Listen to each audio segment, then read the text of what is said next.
everyone. Got a 2024 Lexus GX550. I'm going to show you how to pull out your cabin air filter if you want to change it.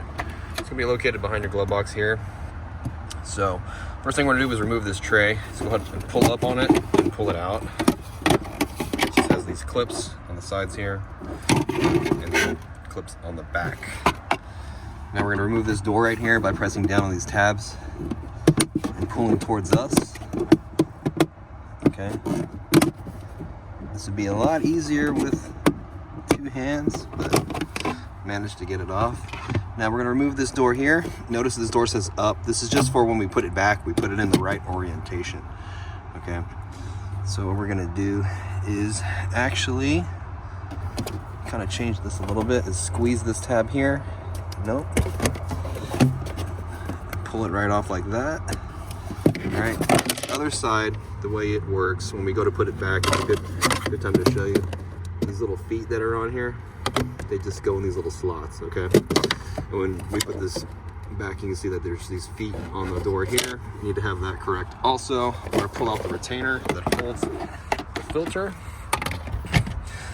So you pull the element out of the retainer and we reuse the retainer. Okay. You see this one says up also. So when we put it back, it will go back in the correct direction. All right, so this filter here doesn't look too bad. It is dirty. I am going to recommend it to my customer that we replace it.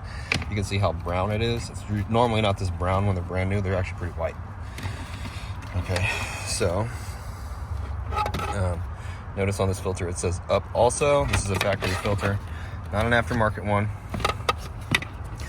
So when we go to put this back, we need to make sure that it goes back in all the way, okay?